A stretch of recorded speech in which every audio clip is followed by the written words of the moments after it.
So it's hard to know what to really make out of the New York Giants 2020 season. I mean, you could look at first-year head coach Joe Judge and say he got the most that he possibly could out of this pretty shabby, shoddy roster. This begs some bigger questions about general manager David Gettleman, especially when you think about Saquon Barkley's season-ending knee injury that happened in week 2. Like, this was their big offensive piece, their centerpiece, their foundation for what they do. And he was gone for 14-plus games of the season. And this team got off to an 0-5 and then 1-7 start. So halfway through the year, they were 1-7. Like, you look at that and you say, well, you lose Saquon, you're probably going to be really, really bad. But then in the second half of the year, the Giants kind of turned it around a little bit and went 5-3 in the last half of the year. But then you've got this team that still has a losing record, still isn't very good, and everybody clearly knows that. But they were a game away from winning the division. That's how bad the NFC least was. To the point where in Week 17, Giants fans and Giants players, etc., were pissing and moaning, bitching and complaining after the Eagles sat Jalen Hurts in the fourth quarter of that Sunday night game of Week 17 against the Redskins. Like, really? You're that desperate to see yourselves go to the playoffs with a losing record that you're going to rage and bitch about that? Like, what the hell do you make out of this year? Because on the one hand, you lost your best player at the beginning of the year and played almost all the season without him. Your first half of the season, you were really, really bad. In the second half of the season, you looked vastly different. Like, Joe Judge was sinking in. Joe Judge was resonating. The players were responding. And, you know, what you saw out of the Giants the last half of the year was much different than the first half. But, you know, to all these Giants fans and even the players and so forth that were whining and pissing and moaning and bitching and complaining, like, cry me a river. Get a life. Get over it. Grow up. You're seriously going to cry because your team didn't backdoor into the playoffs with a losing-ass record as NFC least champions.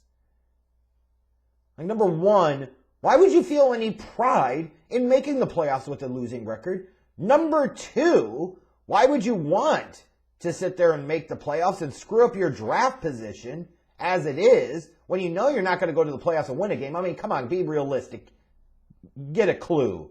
You weren't making the playoffs and winning a game. That's foolish. Especially you're gonna be Tom Brady and the Bucs in the playoffs. Yeah, good luck with that. And the whole notion of whining about what the Eagles did and everything else, you know what? If you wanted to make the playoffs so goddamn bad, then you should have won more games, period. You didn't take care of your own business. I have no sympathy for you whatsoever. I don't care if the Eagles set out to intentionally tank that entire game of Week 17, or they just tanked it later on when they pulled Jalen Hurts. You don't like it, win more games. You don't have that problem. Right? Win more games, you don't have that problem. What more can I really say? It's that simple. You don't like it, then maybe, just maybe, don't lose to the Eagles on a Thursday night. There's all the difference in the world right there. I just couldn't fathom, like, crying because of something the Eagles did. You didn't win enough games. You didn't deserve to go to the playoffs, period. That's the end of the fucking story. And when you look at this team, they just weren't very good.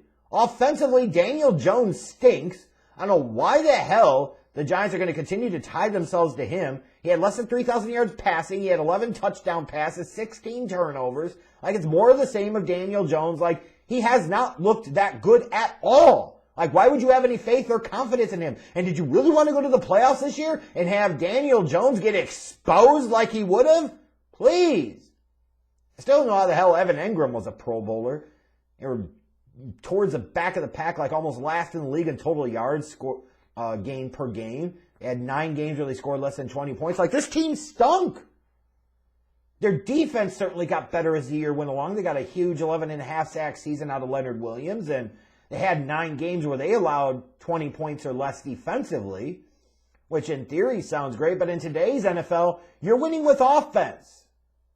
So it doesn't matter what the hell your defense does if your offense stinks, and the Giants' offense stinks. And you didn't have Saquon. That certainly didn't help. You try as you might to get around that.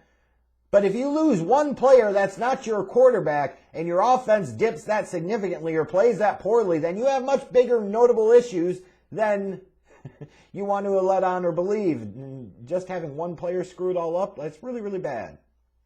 So again, to the whole notion of Giants fans that are whining, you can flame away at me in the comment section. That's fine. Like, why in the hell would you want to make the playoffs with this team?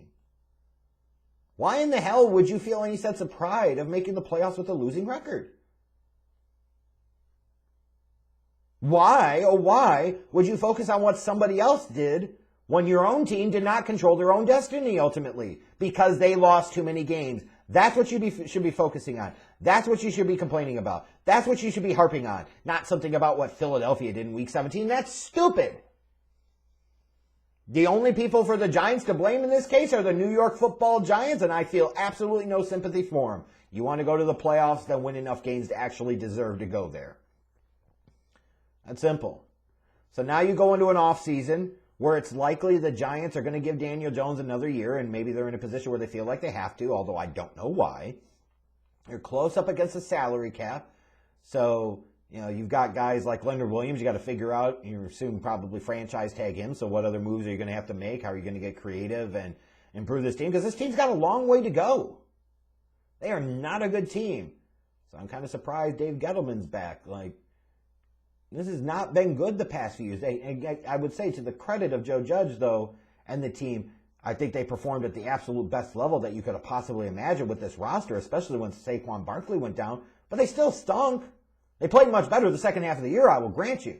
They were dangerous the second half of the year. Wasn't it the Seahawks that they beat at one point in time? Like, they had some victories there, but you can't even finish with a 500 record in the worst division by far in football. I mean, that's why I'm saying it's kind of hard to really gauge or understand like what to truly make out of this Giants season. Because they showed progression. They showed some improvement. They showed some growth. You potentially see that the head coach you have might be the right guy, or at least might be a good guy in terms of his performance and ability to get the most out of others. But you've got significant questions at the quarterback position. Code for you don't have one. Your number 2 overall pick from a couple of years ago is going to be coming back from a serious injury. And while he potentially could and should and be just fine long term, you have no real notable weapons on offense outside of maybe Evan Ingram and Darius Slayton. But those are not exactly guys that you're going to have that put fear into opposing defenses. And even the defense, it played better as the year went along, but they certainly weren't an elite unit. They were scrappy. They were tough. They played hard. They played well at times. But, this is a team with holes all over the place still. And now you're potentially talking about tying yourself to Daniel Jones for another year. Good luck to you. When you look at the team needs, like I said, it all starts at the quarterback. Jones ain't that dude. Unless he shows significant, sizable growth in year 3 that nobody would have any right to envision happening. You've seen what he is. He's a guy that can make an occasional big play here or there, but cost you even more with more big plays that he gives up to the other team. And he's just not a guy that you're going to win big, serious games in December and January with right now. He's not. And if he's not that dude, then what are you doing by continuing to tie yourself to him? How much longer are you going to do that? And I realize we're only a couple of years in, but Christ almighty. How much more do you really need to see? But if you're going to do that, then you got to invest around him, and that includes the wide receivers and the offensive line, and especially wide receiver. I would anticipate and assume that the Giants are going to be very heavily invested in drafting one, if not multiple receivers in the first 2 days of the 2021 NFL draft, and they have to. His best pass-catching weapon is Evan Ingram, the tight end. His second best option is Darius Slayton, who was a former 5th-round pick. He's not really a number 1 type of guy. He's a good player, and I like him, but more in a number 2, number 3 type of role. They need multiple game change. They need at least one game changer and multiple quality, credible, legitimate NFL caliber wide receivers to come out of this draft and or free agency or trade or however they swing it. Because if you are insisting stubbornly on trying to invest in Daniel Jones for another year, then by God, that you got to do more to help him out. And you look at the defense, it'd be nice. Leonard Williams, the guy you traded for 2019, he had certainly a monster year and a contract year in 2020. But you need to build around him if you're going to keep him. You got to get some more help off the edges, and you need to improve that linebacking core. If you're going to have a unit that's closer to being great than bad on the defensive side, and an offensive unit that is much, much closer to being terrible, because they kind of are, as opposed to being at least average, then there's a part where you got to invest in the defense, because that's going to be the quickest way that you can get back to relevancy and get back to the top of the NFC least.